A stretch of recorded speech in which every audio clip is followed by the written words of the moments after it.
বিশেষত আজকের যে কনফারেন্স সেটা ডিস্ট্রিক্ট রোড সেফটি কে নিয়ে মিটিং হচ্ছে জেলা স্তরের।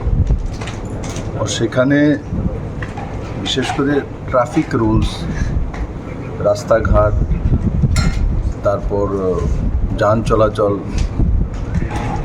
তার মধ্যে কীভাবে ডিসিপ্লিন আনা যায়, নতুন নতুন কী ক্রিয়েশন করা যায়, পুরনো যে ব্যবস্থা তার মধ্যে খামতি কোথায় আছে সেগুলো কীভাবে দূর করা যায়, রোড অ্যাক্সিডেন্ট কতটা হয়, ইনডিসিপ্লিন ড্রাইভিং কতটা হয়, রাশ ড্রাইভিং কতটা হয়,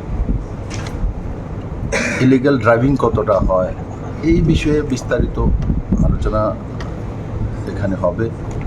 ও তার মধ্যে থেকে যেটা বেরিয়ে আসবে সেটা আগামী দিনে এই ডিস্ট্রিক্টের যে ডিএম এবং এসপি ট্রাফিক আছে ওনারা লাগু করেন, তার জন্যই আজকের এই মিটিং ডাকা হয়েছে।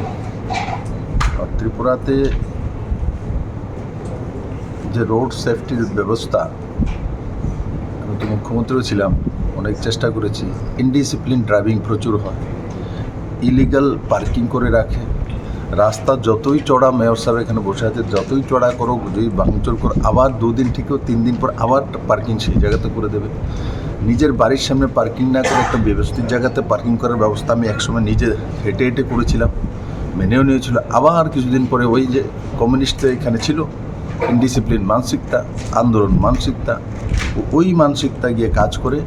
কিন্তু তবুও আমরা সবাইকে নিয়ে, জনপ্রতিনিধি এবং সব ত্রিপুরার জনতা, বিশেষ করে তো জনসাধারণ, আমি নওজওয়ানদের উপর বিশ্বাস করি। কারণ এরা বিভিন্ন জায়গায় পড়াশোনা করার জন্য যায়, গিয়ে তখন দেখে মা বাবা পাঠিয়েছে পুনেতে পড়ার জন্য, ব্যাঙ্গালোরে পড়ার জন্য, বাইরে বিদেশে চলে যায়, এরা বোঝে, এক্সপোজড হয়ে যায়, এসে এরা করে। তো আমি চেষ্টা করব নওজওয়ানদের মাধ্যমে, মানে ভলেন্টিয়ার তৈরি করে, তাদের মাধ্যমে college student, 11-12 student, university student, এদের মাধ্যমে জাগরুকতা করলে সবচাইতে ফলপ্রসূ হবে।